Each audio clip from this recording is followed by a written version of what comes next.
میرے نبی پیارے نبی سنت تیری دنیا دی۔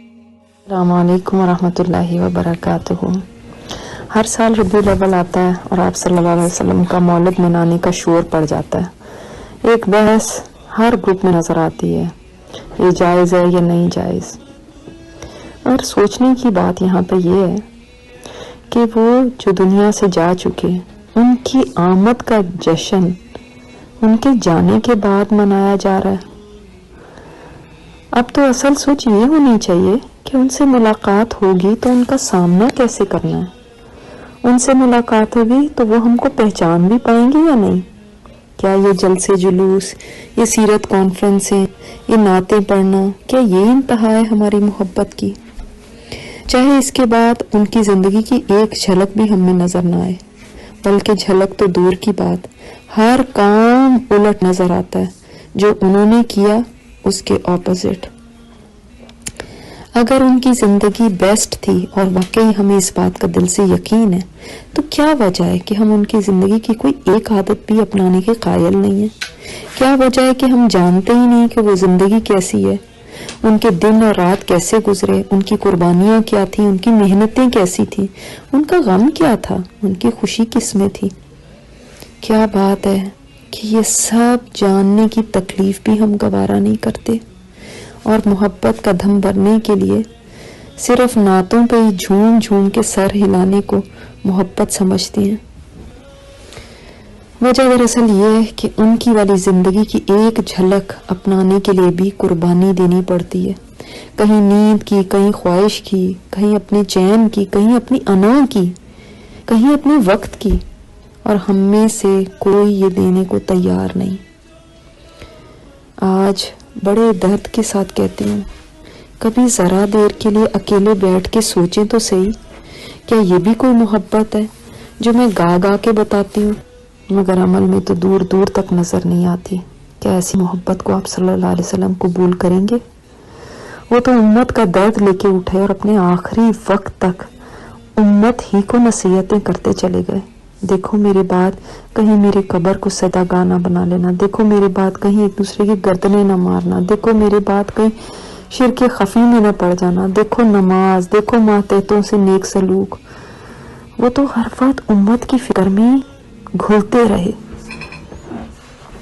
آپ نے بہت سی احادیث ایسی سنی ہوں گی، مجھے ڈر ہے میرے بعد تم یہ نہ کرنے لگو، مجھے ڈر ہے تم میرے بعد اس چیز میں نہ پڑ جاؤ۔ کبھی اس درد کو بھی سمجھا آپ نے؟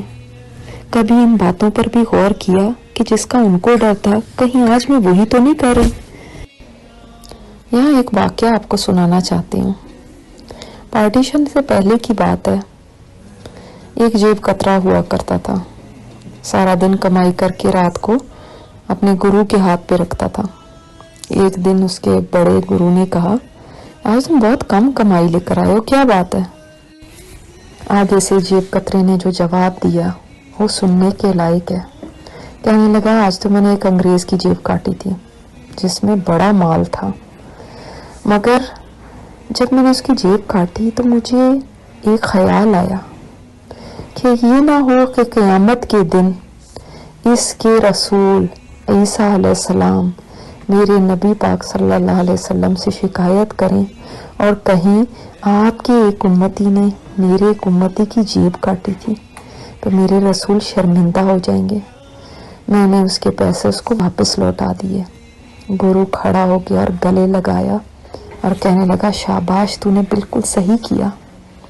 کبھی آپ نے سوچا ہم جو نبی علیہ الصلوۃ والسلام کے امتیوں کے ساتھ کرتے ہیں، کسی کے ساتھ بے ایمانی، کسی کے ساتھ جھوٹ، کسی کو دھوکا، کسی کا دل دکھانا، کبھی ایک سے زیادتی اور کبھی دوسرے سے، کبھی آپ نے بھی سوچا یہ کس کے امتی ہیں؟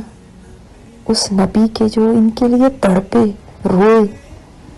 اگر اس نیت کے ساتھ آپ اپنے مسلمان بہن بھائیوں کے لیے ایک درد اور ایک خیر خواہی رکھیں گے تو اس پر بھی آپ کو اجر ملے گا، اور ہو سکتا ہے کہ نبی علیہ الصلوۃ والسلام سے جس دن ملاقات ہو تو میں اور آپ کہہ سکیں کہ ہم نے آپ کے بعد آپ کی امت کے ساتھ ہمیشہ خیر خواہی کا معاملہ کیا۔